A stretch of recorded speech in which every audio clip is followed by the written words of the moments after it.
Hi, and welcome everybody inside the Talking Elite Fitness Studio. Tommy Marquez here with our live day 2 recap of team quarterfinals. 3 more tests were on tap for day number 2 of the competition. But first, we're going to get you caught up on the overall leaders from around the globe in each one of the 7 regions. We updated you on our leaders from day number 1, and in total, 6 of the 7 day 1 leaders managed to hold on coming out of day number 2. CrossFit FBDV Mayhem Africa was the only team to overtake the top spot in day number 2 now. But your overall leader worldwide was CrossFit Invictus, beating out East Nashville Proven by just 1 point. And we're joined now by Lauren Khalil, our North America correspondent, who had the chance to catch up with CrossFit Invictus. Lauren, when you talked to them yesterday, even though they have a podium finish under their belt, did you get the sense that maybe they're still competing with a bit of a chip on their shoulder?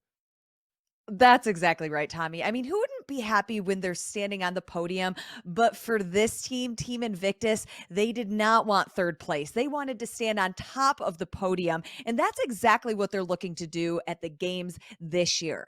Looking back at the CrossFit Games in 2022, all of their events, they were top 10 finishes. And then 7 of the 11 workouts, they finished in the top 5. So this is an incredibly consistent team that we're talking about. They have potential to fight for the podium.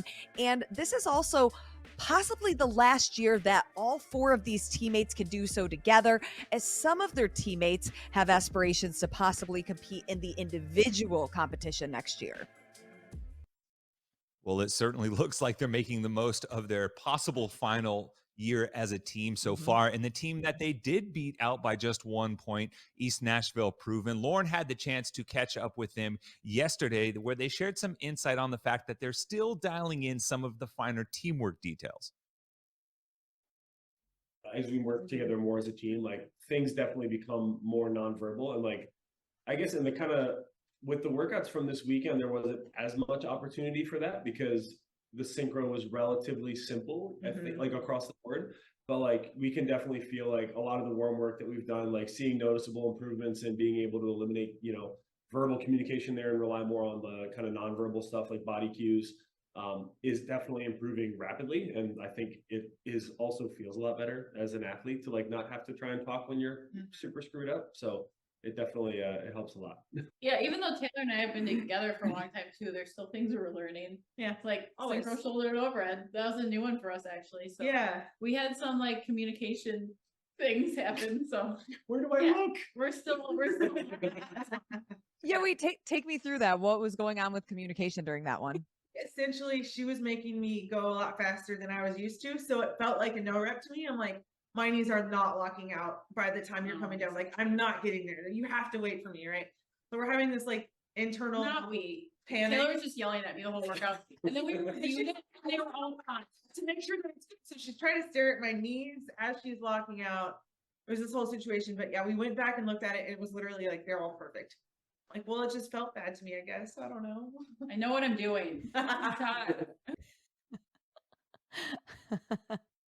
Oh man, always it seems like it's always a good I, time with that crew. But Lauren, Lauren, when you chatted with them yesterday, they mentioned the synchro element. They share any insight how they're managing to work on that, especially with a newcomer like Tim?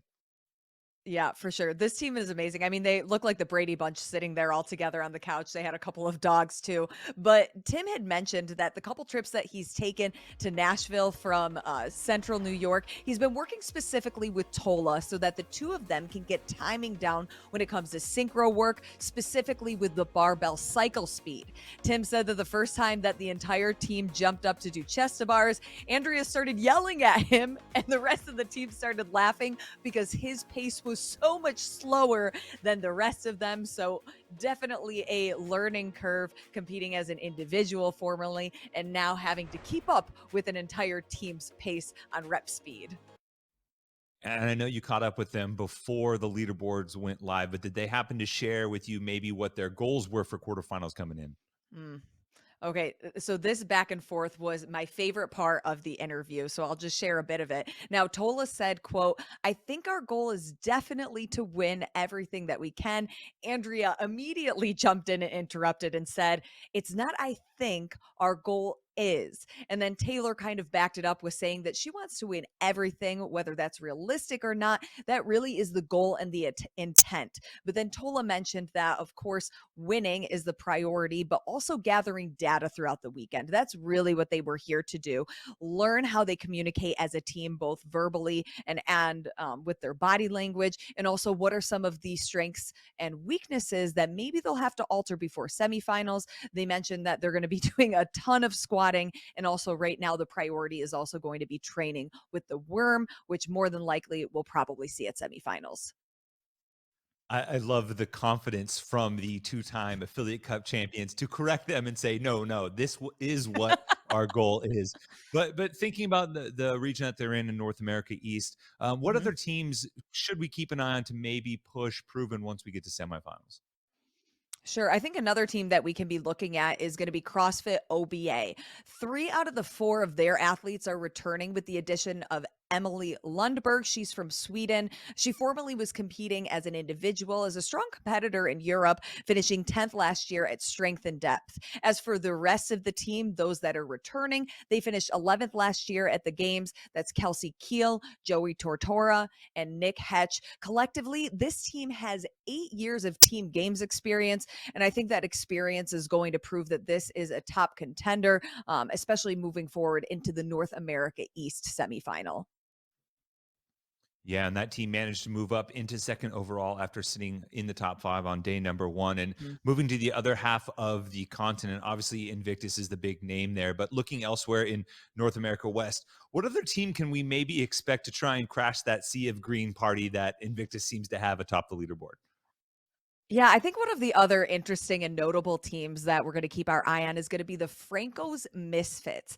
They were just 9 points below Invictus in the West. And then after them, the next team was 18 points behind.